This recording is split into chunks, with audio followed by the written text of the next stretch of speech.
anytime you go to an expert, they have all of their training, all their education, their certification, and then they have all of their experience. That is something that is to be respected. That is something to be cherished because it takes so much of their adult life to get to that point. However, that never trumps and that never extends past the amount of hours that you have with your specific child.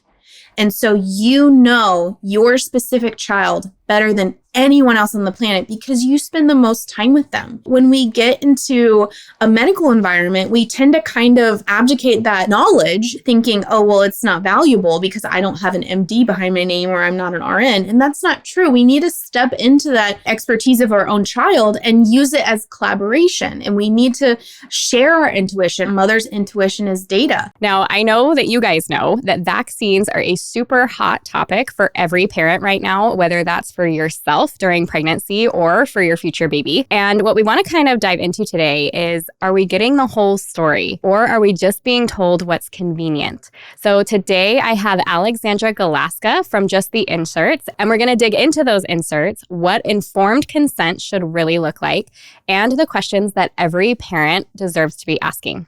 So Alexandra is the founder of Just the Inserts, a platform dedicated to empowering individuals with accessible, transparent information about medical choices. With a solid research background and a passion for informed consent, she guides people through the complexities of pharmaceutical products and decisions. Her commitment to clear, reliable information has earned her recognition as a trusted voice in the community, helping countless individuals make more informed, confident healthcare decisions. So you guys, I have followed Alexandra for a while now, and I absolutely love her content. So I'm excited for you guys to hear from her today. And with that, Alexandra, will you say hello to everybody and maybe just tell us a little bit about you? Oh, well, thank you so much for having me. I do a lot of different interviews, and the birth and pregnancy ones are always my favorite. So I'm so giddy to be here today.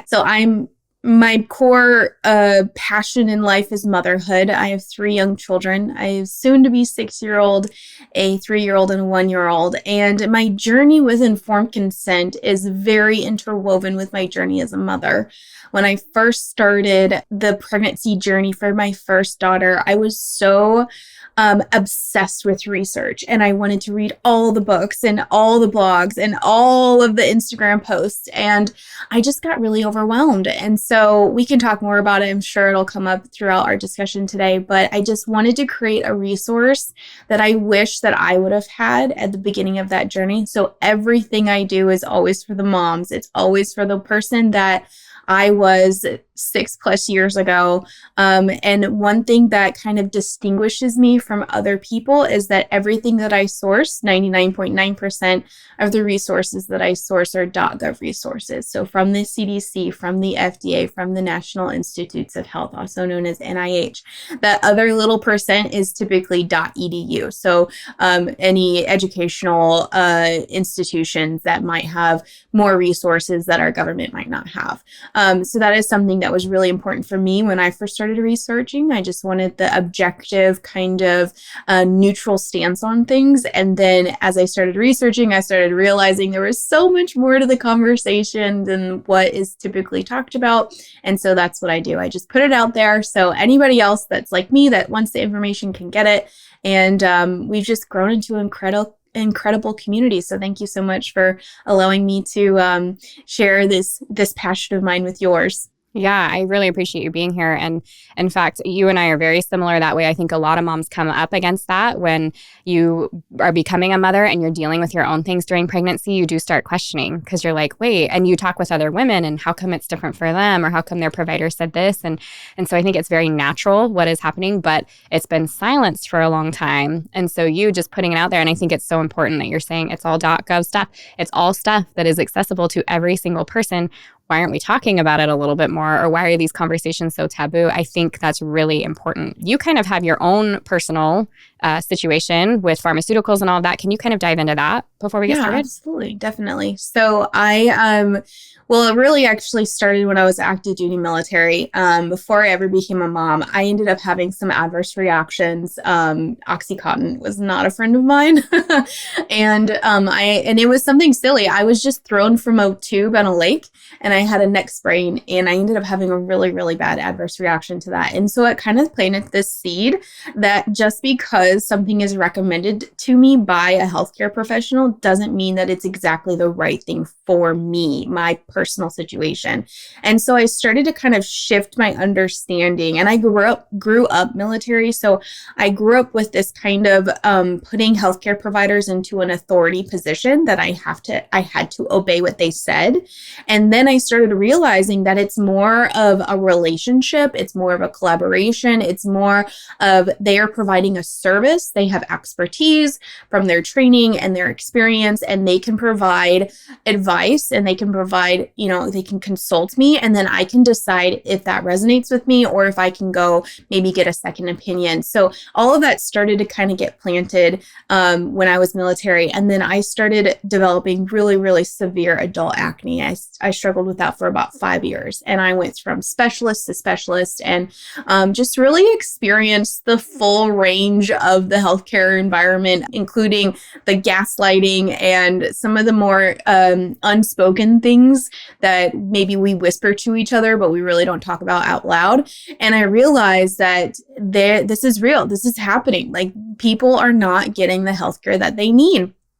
And so I have a business background and I started to kind of research a little bit more about the way that the industry is structured and potential financial conflicts of interest and external pressures and all these other things that end up just coming into, like, when you go into healthcare, you end up like just getting hit by a brick wall of these realities of how the industry is structured. And it really, really came so apparent to me when I was pregnant with my first child. I was sitting in my midwife's appointment and she handed me a 1-page sheet for the Tdap vaccine. That's the vaccine for tetanus, diphtheria, and pertussis. And she handed me the sheet and she said, "This is what you're going to get in your next appointment." And that was it. There was no extra conversation.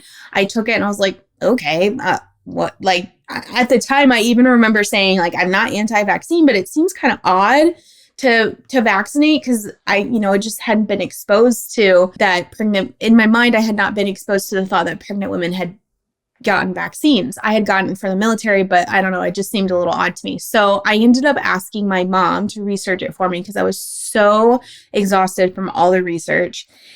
And when she came back to me a few days later with her research, it was so incredibly intense. The way that she was speaking is as if I was standing on the edge of a cliff getting ready to jump off. So much anxiety, so much urgency, sense of urgency in her voice.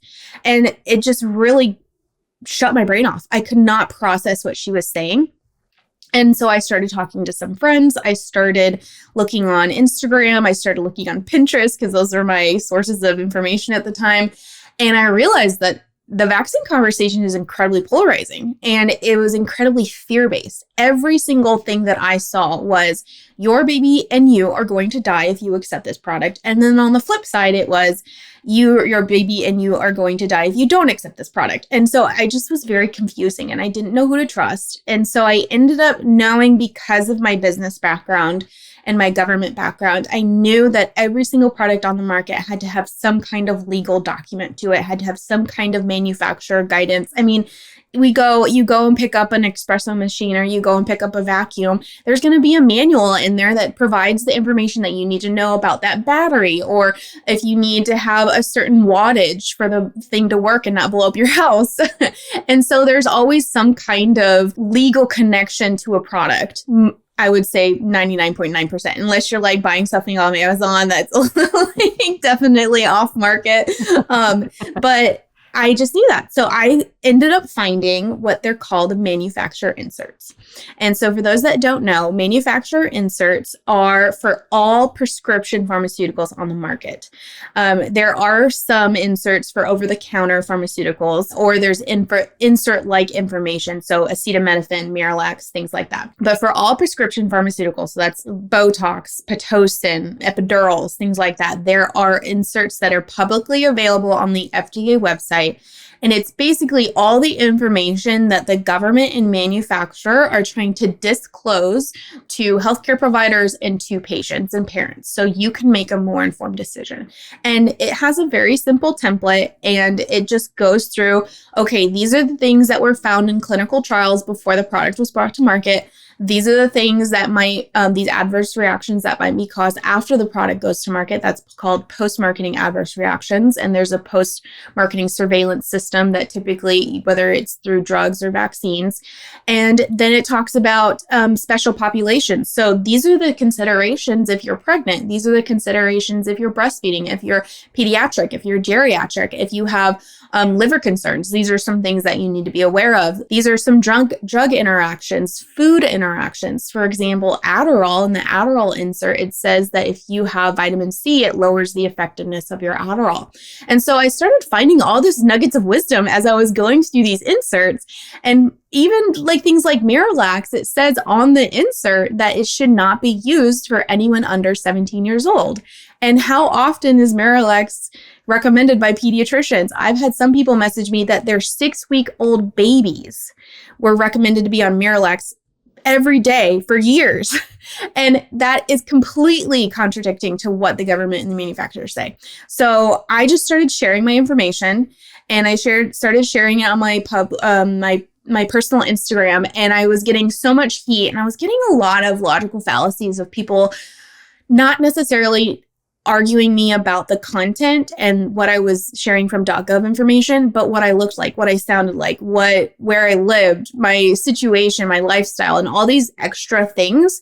So I realized I needed to create an account for just the inserts, and that's how it started. And it's been growing, and I cover everything. I cover biologics, I've covered vaccines, over-the-counters, prescriptions, and then I do a few devices as well. And so it's been just a wonderful journey, and I'm so blessed to be a part of it. Yeah, I'm glad you're doing what you're doing. And oftentimes when we're getting that heat, I think that's kind of confirmation that we've hit the nail on the head, and it's something that we need to be talking about. So I'm glad it didn't stop you. I'm glad that you kept going. Well, I think that's the stubbornness of me. We all need a little bit of that, right? Yeah. Okay, let's talk about those inserts, because this is a huge thing. If we want to talk about pregnancy and what we're going to be offered during pregnancy, that's in the way of like Unisom or vaccines or any of these other things that come up for us. And I, even in my course, like I bring this all the way back to when they were talking about thalidomide and prescribing that to women, and it was causing all these deformed babies, and then they stopped doing it. And anyways, so our medical system is not perfect, and what we understand about medicine even now is not perfect, and what we say about it isn't always true as well. And so just thinking about that and working with your provider, and they're bringing up these things that they think you should be doing, and it's said in such a way that really doesn't make you feel like you have a choice. As like you were saying, this is what you're getting on your next thing. Here's the sheet so you know. Why do you think women aren't being given the inserts? Why do you think that's being withheld, or we have to go and find it ourselves? Oh, man, we could do a 10-part series. So from the clinician side of things, and I know this because I've talked with hundreds, probably thousands of healthcare providers, and I've read all of the psychological, anthropology type, sociology type papers on this. So in order to increase effectiveness or efficiency, I guess I should say, there is something called presumptive delivery strategy. And this is something that is adopted in many healthcare settings. And it's kind of what I was talking about earlier, where there's this perception of authority for healthcare providers. And they're trained in this strategy, this presumptive delivery strategy. And it's very simple. So imagine you're in your pediatrician's office. They come in, the nurse comes in and says, these are the shots that your child is getting today. Or you're in your OB's office and they walk in and say, this is the shot that you're getting today. There's no conversation. There's no Okay, do you want to talk about the risks and benefits? Do you want to talk about the alternatives? Do you want to talk about the disease? Do you want to talk about prevention, treatment? Do you want to talk about all these other things? It is that option is completely eliminated from the conversation for efficiency purposes because, and this I have cited on my website in my training course, because that time to discuss all of your concerns is not billable. There's not an insurance code for it typically. And so they need to have that efficiency. And we can talk at length on the right and wrongness of that, but that's just what I have found to be reflected in the papers that I've read and the studies that I've read, is that is the main goal of it is efficiency, because they're churning out so many patients that they don't have the time to have those conversations. And so that's why I advocate so intensely for you to go find those inserts yourself and to go learn how to read those inserts. And I'm not going to leave you hanging. I have a free training course, no email required, to teach you exactly how to do this. I actually took a very dry and boring FDA course on how to read inserts, and I made it more aesthetically pleasing, and I have it all cited from the FDA. But I teach you how to do that. It takes 2 to 3 hours to go through.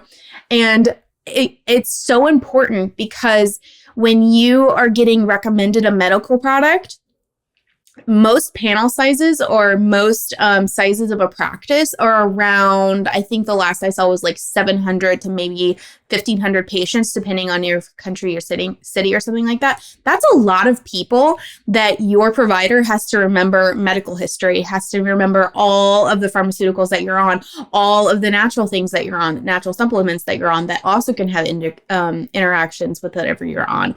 And so there are just so many things that they have to keep track of, and it's impossible. It is genuinely impossible for them to have all of that in consideration when they're in a 10 to 15 minute appointment with you. And so it's so important for us to step into that authority, to step into that responsibility and say, okay, I'm going to make an informed decision about this. I'm going to take their recommendation based on their expertise and what they are trained in. And then I'm going to read the insert and see if it resonates with me and my family. So going back to your question on why inserts are really talked about, the main thing is time, efficiency. There's no financial billing or coding for it, so it's not sustainable for their business model. And then the other aspect of it too is that many providers are just not taught about inserts. So how can they provide the inserts to their patients if they themselves haven't been taught about inserts? I have had so many nurses actually screen record or screenshot their immunology books or some training that they've had in nursing school and said, I wasn't taught this. Did I miss a sick day? Was I sick the day they talked about it? And like, no, it's not taught to them how to find and read inserts. It's not taught to them the 1986 Act that provides immunity for vaccine manufacturers.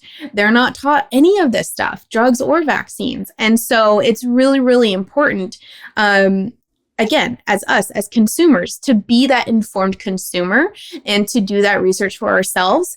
And then if you are emboldened to, it would be great if you printed out the insert, highlighted concerns that you have, write questions in the margins, and then bring that to your healthcare provider so you can have that efficient appointment with them. And then you can expose the inserts to them. I have a great story. This one woman was messaging me. She was on, I can't remember which medication she had to be on, but it was, I believe it was a seizure medication, and she was in the hospital, and she read the insert, and it said in this medication that she could not breastfeed for it. And so she asked the nurse, can I get some donor milk, or can I look at what formula options you have?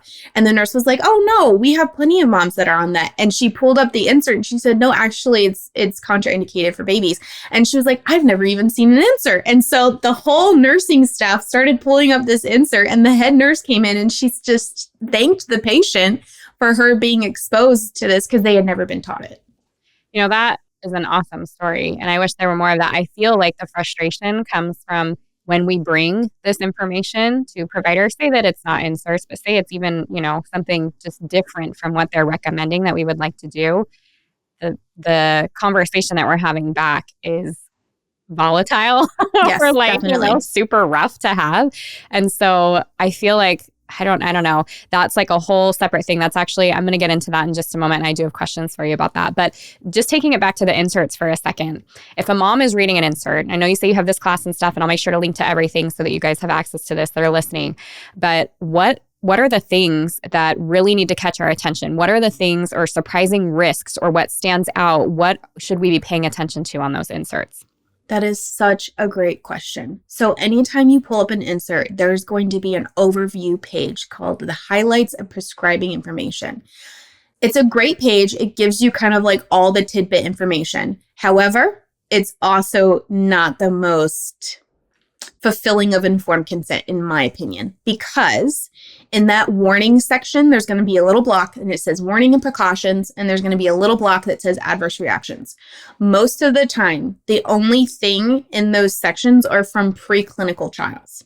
And so for those that aren't aware, most clinical trials are really only hundreds to thousands of people, whereas according to the CDC, most adverse reactions, those rare delayed adverse reactions, are not evident until millions of people have accepted this product. So I always, if I get an insert, the first thing that I do is I scroll to section 6.2. It's post-marketing adverse reactions. These are all the adverse reactions that have been reported to the manufacturer, to the FDA, and there is some element of causation there. Now, a lot of people will say, well, that's just legal so they don't get sued. No, that's actually incorrect. I pull from the FDA. There are 3 criteria that at least one of those criteria have to be met in order for an adverse reaction to be listed in that section, and all of them have to do with causation. And so it's really important when you're reading that section 6.2 to understand these are adverse reactions that were reported by real people in the public to the manufacturer, to the government, and the manufacturer and government is now giving you that information to say, hey, by the way, these are known potential adverse reactions. And so one of the biggest examples that I always bring up, and it baffles me that this product is still on the market, but there are 2 DTaP vaccines. So diphtheria, tetanus, and pertussis. These are the ones that are typically given to babies at 2, 4, 6 month old, and I believe at 15 months and 4 years old. But those 2, 4, 6 month old timeframes are really important because there are 2 manufacturers that produce the DTaP vaccine that they're licensed by the FDA. And one of those manufacturers, they produce the DTaP vaccine called Infanrix. If you scroll to section 6.2, the adverse reaction section on that insert, sudden infant death syndrome is listed in the adverse reaction section of that DTaP vaccine. And why is that important? Because according to the National Institutes of Health, the highest rate of SIDS for a baby in America is at 2, 4, 6 months old. And so that's really important for a parent to understand when you are accepting a product that the manufacturer and government are disclosing to you that this product has been linked to sudden infant death syndrome and is administered at the same time that our National Institutes of Health says that a baby is at its highest rate of SIDS. Now, what's really concerning to me is that most of the time when a parent is about to accept the DTaP vaccine, they are given something called a vaccine information statement. That is not an insert. It is a quick high-level view of the vaccine produced by the CDC. It is not all the information that you need in order to make an informed decision. The example that I give in my book is if you're shopping for a coffee machine or something, that vaccine information statement is just the outside of the box. It's just the stuff on the outside of the box, the quick high-level information, and the insert is the actual manufacturer guidance that you would get inside of the box. And so that vaccine information statement for the DTaP vaccine, the outside of the box, all it says is, this vaccine does have a risk of death or fatal adverse reactions or something like that. But if a parent saw sudden infant death syndrome listed on that, they would take a second to pause. They would take a second and ask, okay, can we talk about this more? Can we talk about why this is something that is showing up? Can we talk about maybe the dosage levels in the Infanrix versus Daptosil, which is the other DTaP vaccine? And so those are just things, again, as informed consumers, we need to be aware of. The government knows, the manufacturer knows, but the parents don't know. Well, and don't get me started. I feel I'm not going to do that. I'm going to bring it back. Okay. So, in your view, then, let's talk about the difference between medical advice and medical coercion. And where is that line? And some of this, like as I'm hearing you talk, we're like, okay, maybe providers don't know about these things, which I understand that they're not taught. But at some point, I feel like the majority of providers have an idea of what's going on. I mean, if you listen to the news or scroll on Instagram or anything, this is a conversation that has been had for some time now. So at that point, it's like kind of their responsibility to be reading those things and be aware of them anyways. But even say that they don't, and their only job is to make sure that this next step happens and they feel that they're doing their best there. Where is that line? When does advice become coercion? Absolutely. Well, ultimately, you have the final decision. If you have responsibility of any adverse reactions for your child, whether that be disease complication or pharmaceutical complication, you therefore have the authority to make that decision. So if any medical provider is saying that you have to do something, I would definitely push back a little bit and see if that's actually true. Now, when we say you have to do something, there might be some legal things that you need to consider depending on your state. If you live in a state where you have to vaccinate in order for your child to have educational access, public education, in that statement, yes, that's actually true. However, you can also homeschool. There's other things you have to do. So you really want to define that have to. What does that have to mean? Typically, there's always a qualifier on that have to statement. You have to in order to comply with hospital policy. You have to in order to keep your job. But you don't actually have to when it comes down to it. You get to decide. There might be some consequences based on our culture, but you get to ultimately decide what you accept, delay, or decline for your child. Now, I will say as a caveat to that, there are definitely some considerations if there's open CPS cases, if there's custody battles, things like that. I am not a legal professional. Please consult a legal professional in your state that is experienced with those situations. But at large, you have the decision, you have the authority and responsibility to make that final decision. Now, one thing that I have been really starting to be aware of is something called the invisible nudge. And I actually did a podcast episode on it, and I was so impressed with the response that I got from healthcare providers because a lot of them reached out to me and said, wow, I had no idea this is how I was trained. And what it is little psychological things that they are taught in their training from the get-go, from their first pre-med class, all the way out through their education and in their job on-site job training, is kind of these psychological nudges that happen throughout your experience in a healthcare setting. So I'll give you an example. So if a mom is sitting in the delivery room and they bring up the synthetic vitamin K injection, or they bring up the eye ointment. Erythromycin. Thank you. I was like, wait, hold on. Did I say, I was thinking of a different antibiotic the other day, and I was like, wait, did I say the right antibiotic? Thank you. I appreciate that. Yeah. You would know. Yeah. You would be the expert on that.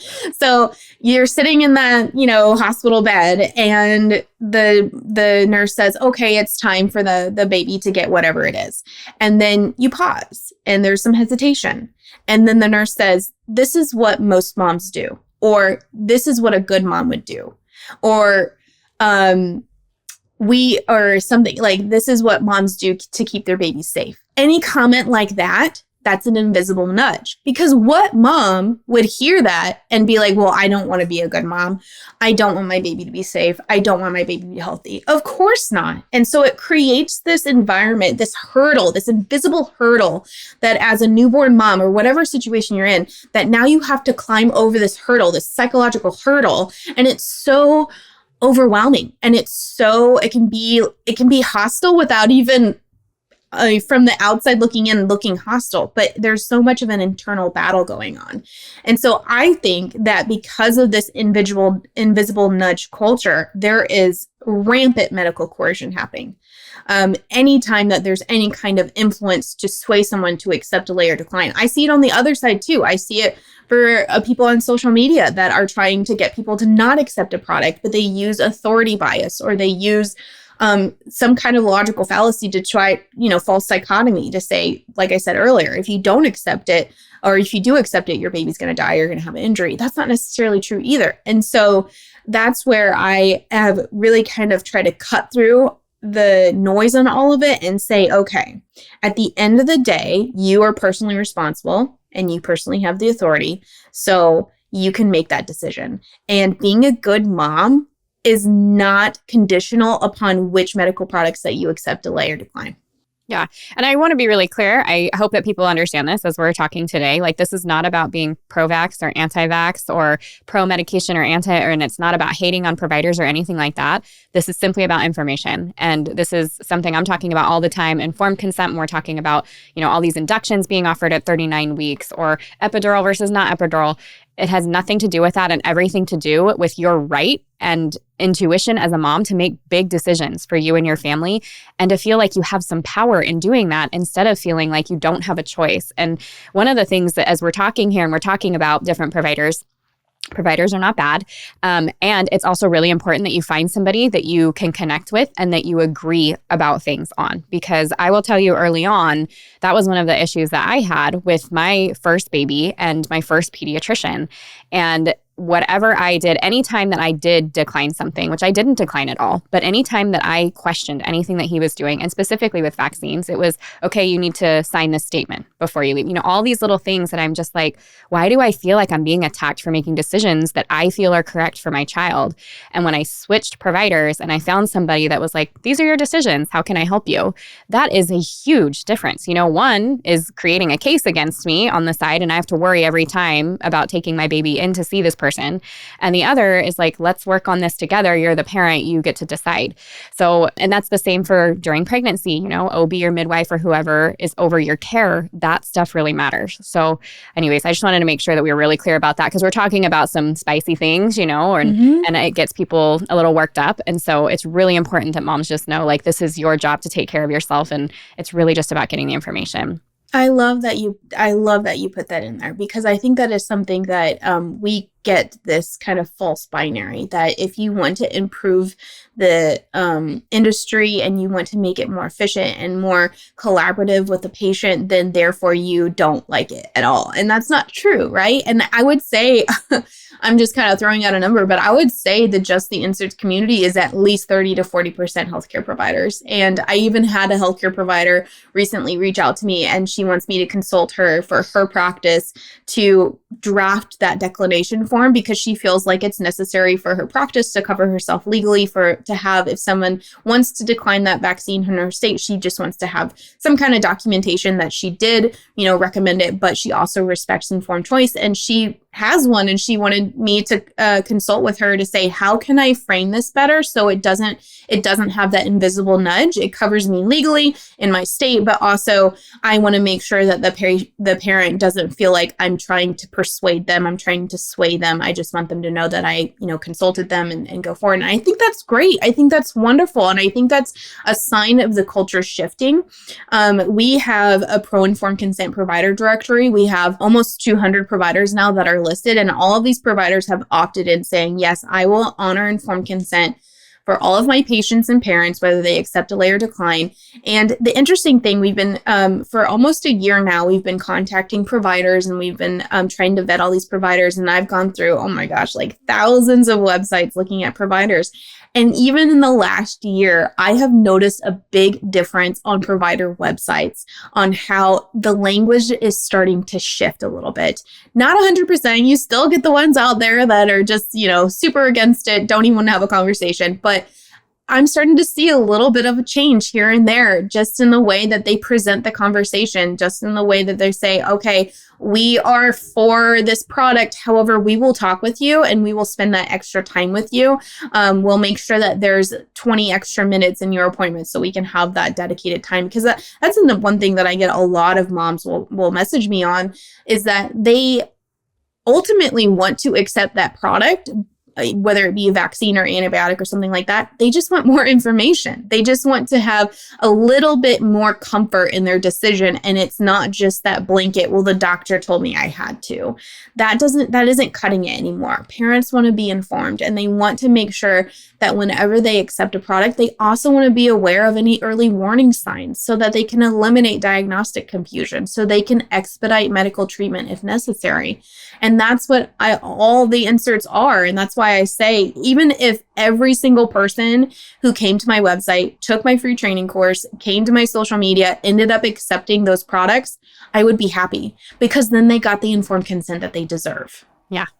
Yeah, I'm the same. I'm exactly the same. And I think that's absolutely right. That's exactly it. Yeah. And, we talk about, I know you talk about this too, kind of like mother's intuition and stuff. And when you have that information, can you take a moment and kind of talk about that a little bit? Absolutely. Absolutely. So here, and this is something I kind of go back onto my business training is whenever you have any kind of an expert, right? Whether it be a tax expert, whether it be a mechanic, even a hairstylist is an expert because there's a lot of chemistry going on with colors and things like that. Anytime you go to an expert, they have all of their training, all their education, their certification, and then they have all of their experience. So for a healthcare provider, every single patient that they've had before, all of the trainings or conferences that they go to where they're exposed to other people's experience. And that's all wonderful. That is something that is to be respected. That is something to be cherished because it takes so much of their adult life to get to that point. However, that never trumps and that never extends past the amount of hours that you have with your specific child.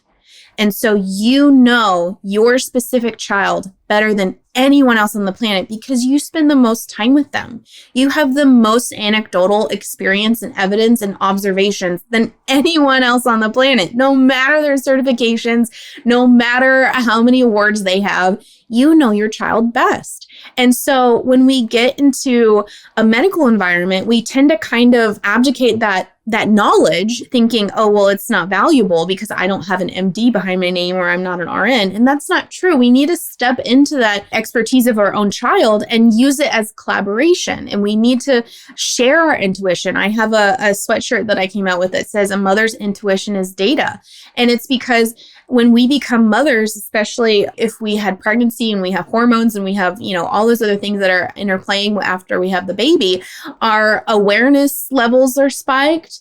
Our ability to detect changes in temperature is heightened. And so there are all these things that we are actually tied to our baby, and it's data. And it's important for us to step into that authority to be able to share that with the provider, because you need to be able to explain the observations in a clear and concise way so that provider can take that data, take that intuition that you have and be able to apply it to their expertise, their training, their awareness, and things like that to make a better decision or diagnosis, or recommend a better diagnosis, recommend a better treatment plan for your child. And so I think that's something where a lot of moms, we kind of just think, okay, well, we're going to go to the doctor. They're going to do a quick physical exam, if they even do that.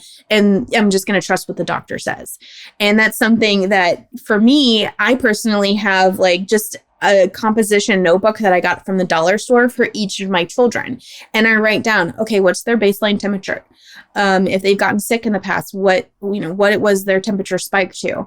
What is their basic demeanor when they get up in the morning and I know that it's going to be a bad day? What are the signs that I know that it's going to be a bad day? Different things, different observations. That is clinical gold to be able to have that information.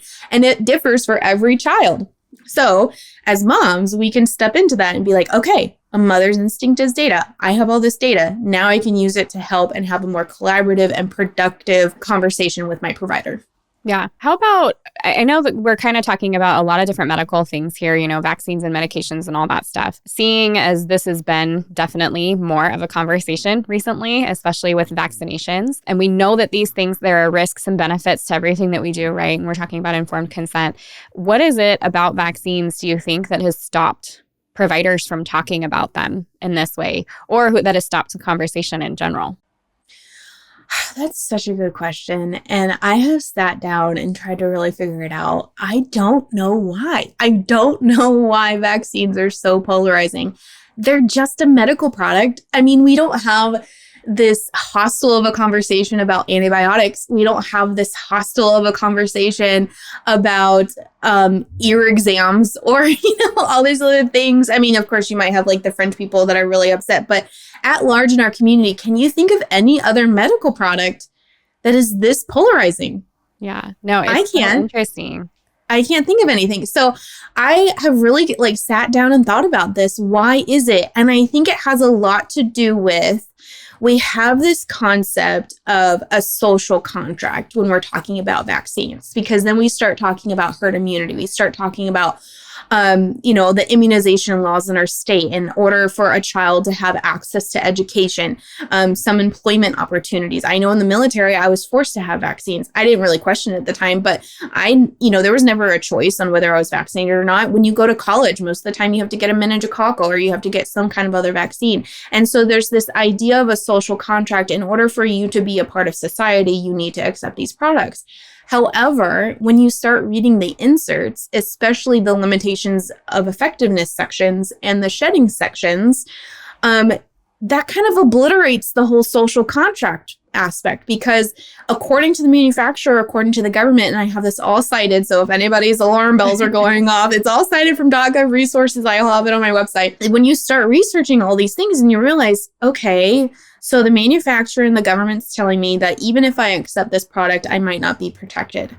If I can't be protected, how am I protecting the herd? That doesn't work.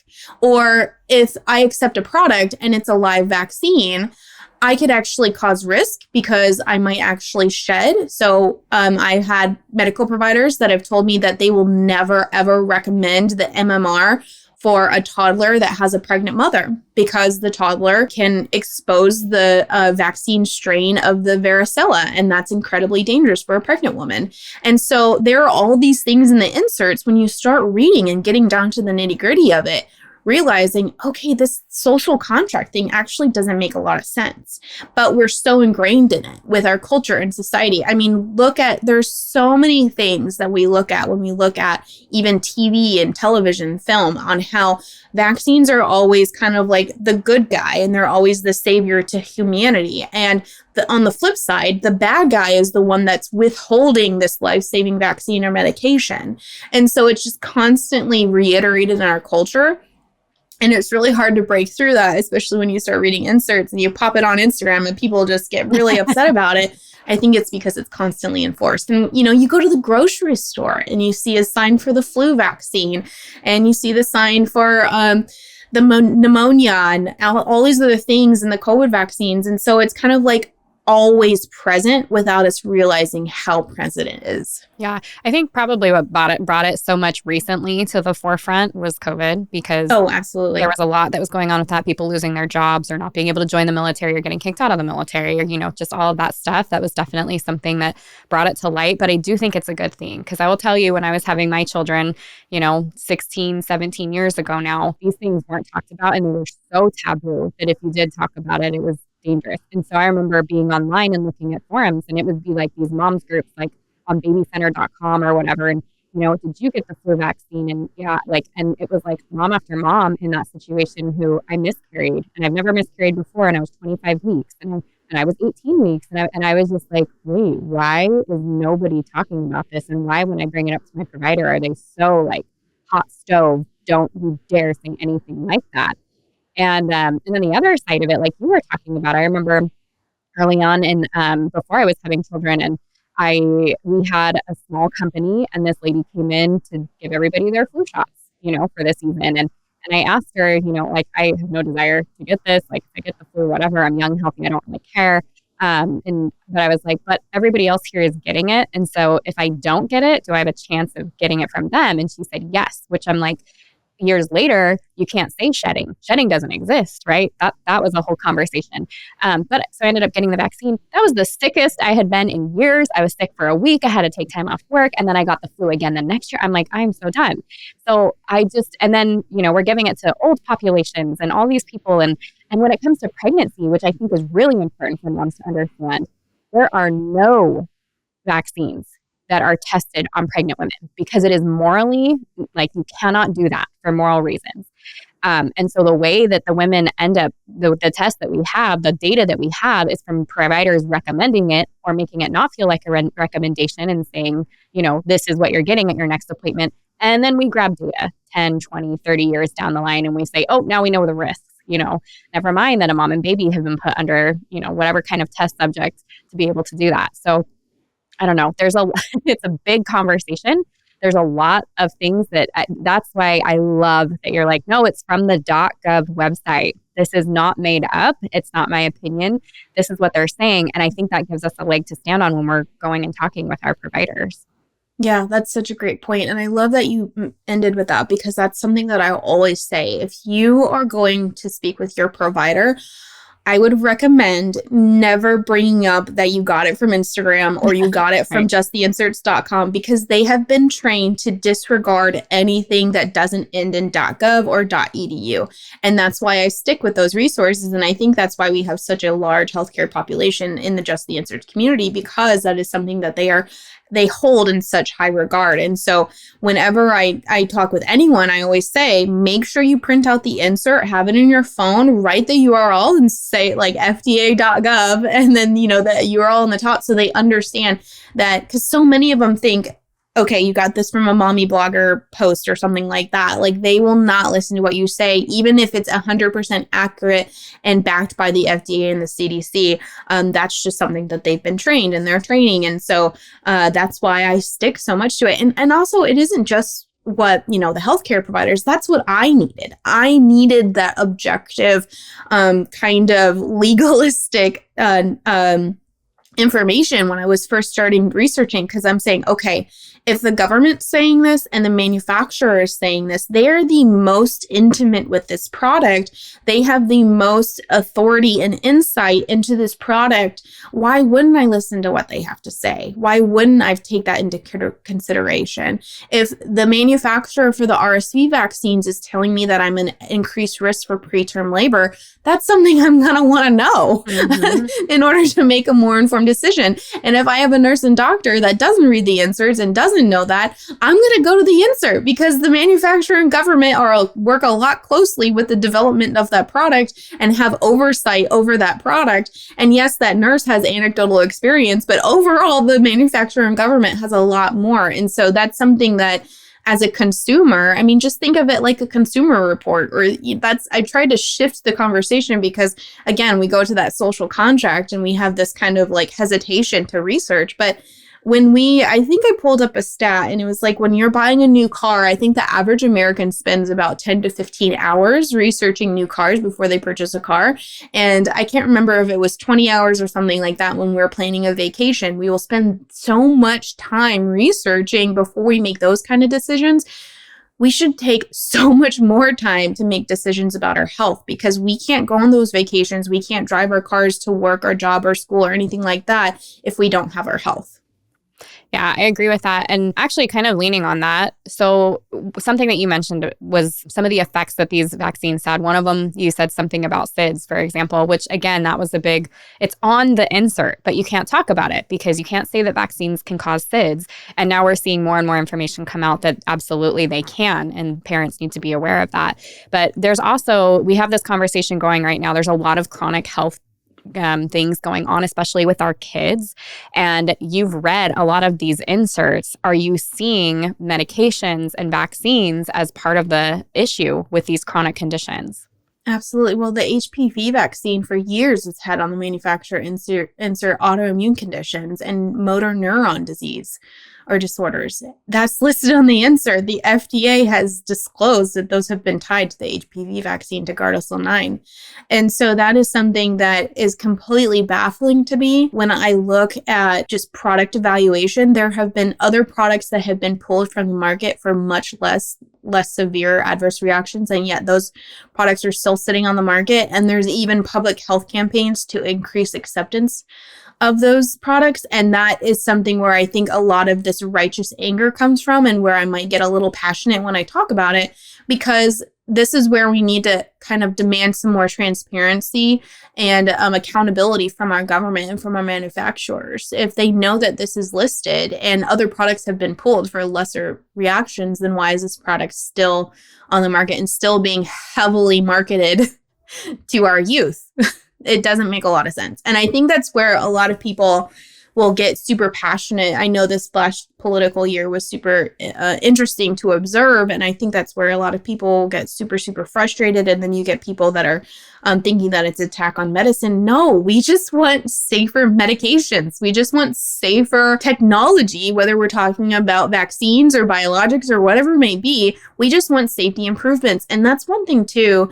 I will touch on this because I think it's important to the conversation. Most of the time, when you look at the pharmaceutical narrative, whether it be from a pharmaceutical representative, which again, I know this because many of them have reached out to me in my DMs, or whether it be a medical professional, many times when a product is on a market and there's that anecdotal experience, that woman saying, hey, I had a miscarriage, I've never had any infertility issues before, and I have these issues, or I have this chronic disease or condition that was triggered shortly after having a vaccine or exposure to this medication, or whatever it might be, they start having these stories, and the narrative is there's no way, there's no correlation doesn't mean causation, correlation doesn't mean causation. You hear that all the time.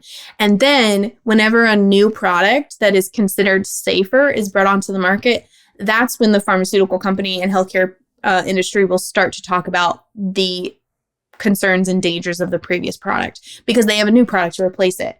And so it's like, it's not even acknowledged until a new product is on the market. And as a consumer, that's incredibly frustrating, because we're kind of gaslit until there's a new product on the market. And then everything that we talked about is verified and credible. And that's really frustrating.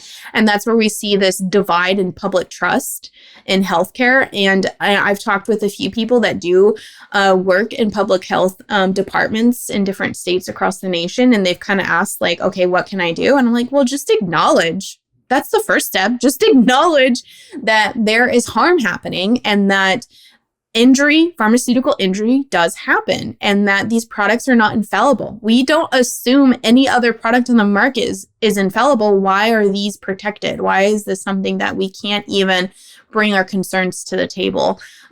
So I could talk a long time about that. Yeah. But those are the main ones.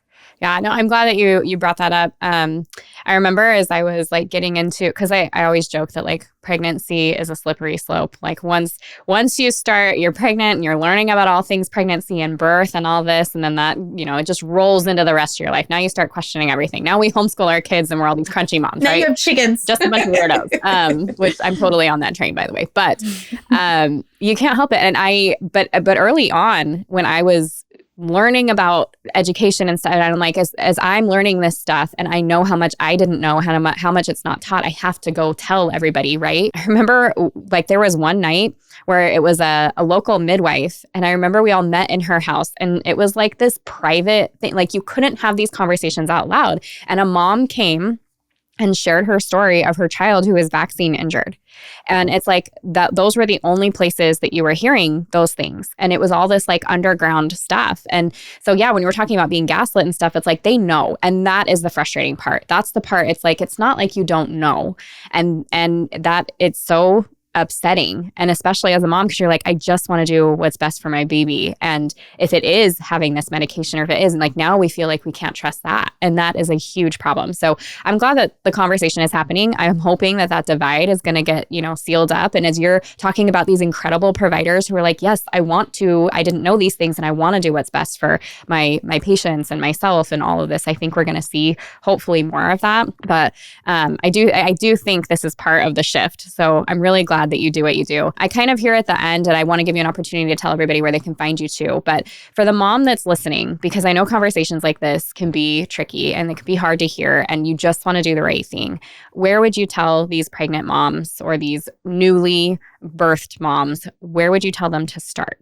That is such a good question. And I think that really, that's not going to be the same answer for everyone, because it really depends on your own journey to pregnancy and your own relationship with healthcare and your own relationship with making those more informed decisions in any aspect of your life. And so I actually have a weekly newsletter where I have these little tiny exercises, and it's almost like training a muscle. You just have these little exposures to build the informed consent muscle.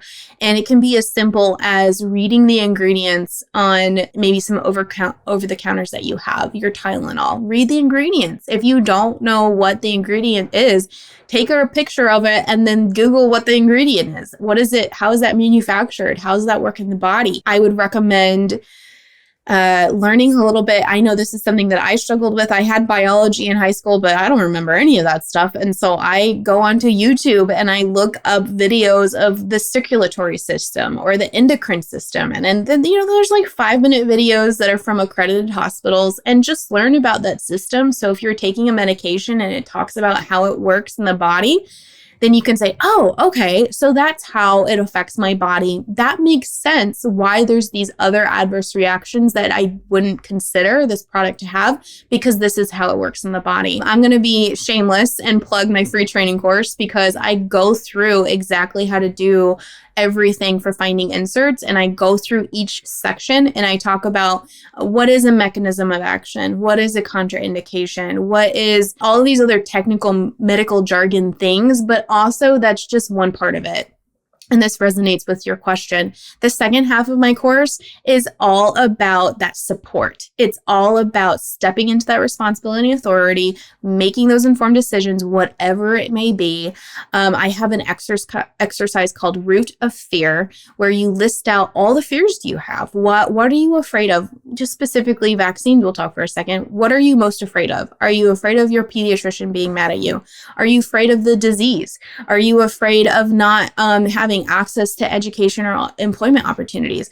All of those have a different type of fear, and all of those are going to have a different path of handling that fear and handling the research required to kind of calm those fears. So you can find everything at justtheinserts.com. My free training course, the provider directory, all of the pharmaceutical deep dives that I've done over 50 on there.